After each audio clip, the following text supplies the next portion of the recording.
What if a billionaire laughed at a poor little girl and challenged her to play the piano, only to have her performance leave an entire room in tears? In today's emotional story, you'll witness how one brave little girl turned humiliation into the most unforgettable moment of her life. This heartwarming journey is filled with hope, kindness, and a powerful lesson you'll never forget. Before we begin, please take a moment to like this video, subscribe to the channel, and hit the notification bell so you never miss another inspiring story. Now, let's get started. Lily Carter was only 7 years old, but life had already tested her more than most adults. She lived with her elderly grandmother, Margaret, in a tiny apartment on the south side of Chicago after losing both of her parents in a devastating car accident 3 years earlier. Margaret worked part-time sewing clothes for neighbors, and every dollar she earned went toward rent, groceries, and keeping the lights on. There was never enough money for toys, vacations, or music lessons. Still, Lily never complained. She carried a quiet strength that surprised everyone who met her. Every afternoon after school, Lily walked past Harrison Music Gallery on her way home. She always stopped outside the large glass window, watching children her age practice on elegant grand pianos. She couldn't hear every note clearly through the thick glass,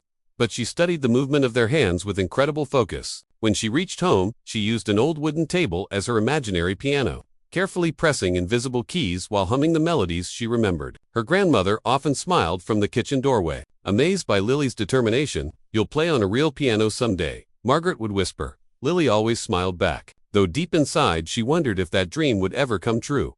One rainy afternoon, the owner of the music store noticed a little girl standing outside once again. Instead of chasing her away, he quietly left the window curtains open so she could watch more eyes. For weeks, Lily returned every day, absorbing every lesson without ever stepping inside. Unknown to everyone, she possessed an extraordinary gift. She could memorize entire classical pieces after hearing them only once or twice. Meanwhile, across the city, billionaire Richard Harrison was preparing for the biggest charity gala of the year. As one of America's wealthiest businessmen, Richard was famous for his luxury hotels, technology companies, and enormous fortune. Although he donated millions to charity every year, many people believed he had become cold and arrogant after years of success. He often judged people by their appearance before learning who they truly were. To celebrate the anniversary of his charitable foundation, Richard announced a nationwide children's talent competition. The winner would receive a full scholarship to one of America's most prestigious music academies, along with a brand new grand piano. News stations covered the event for weeks, attracting talented children from across the country. When Lily heard about the competition, her heart raced with excitement. She secretly filled out the application using a library computer after school. She never told her grandmother because she didn't want to raise false hope.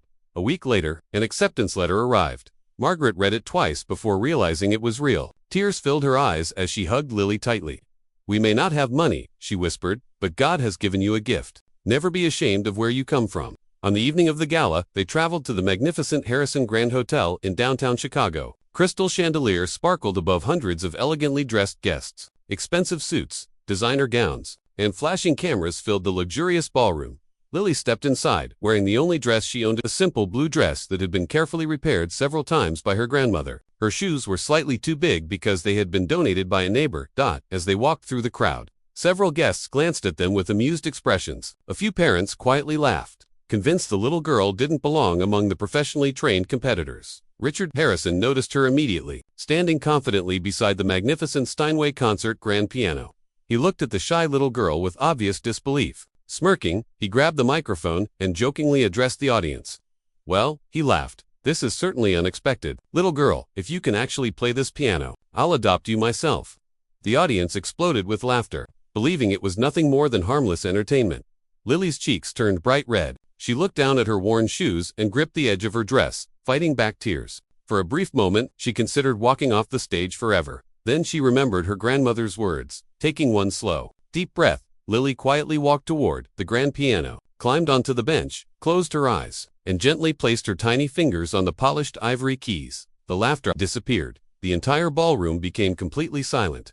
The applause continued for several minutes, filling the ballroom with an energy no one had expected that evening. Lily remained seated at the piano, overwhelmed by the cheers. She had never imagined that so many people would stand and applaud for her. Looking into the audience, she searched for only one face, her grandmother's. Margaret stood near the back of the room with tears streaming down her cheeks, her hands trembling as she clapped with all her strength. Pride shone in her eyes. Richard Harrison slowly climbed onto the stage. The billionaire who had entered the evening full of confidence now looked humbled. Every step felt heavier than the last. He stopped beside the piano, took a deep breath, and faced the audience before turning to Lily.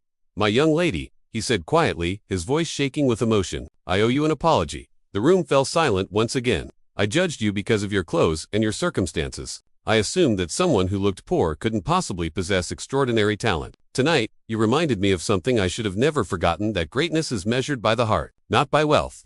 The audience applauded again, but this time the applause was for Richard's honesty. He knelt so he could speak to Lily at eye level. "When I joked that I would adopt you if you could play, I wasn't thinking, but I do want to make you a promise. From this day forward, every lesson, every competition, every instrument, and every opportunity you need to become the musician you dream of being will be paid for by my foundation."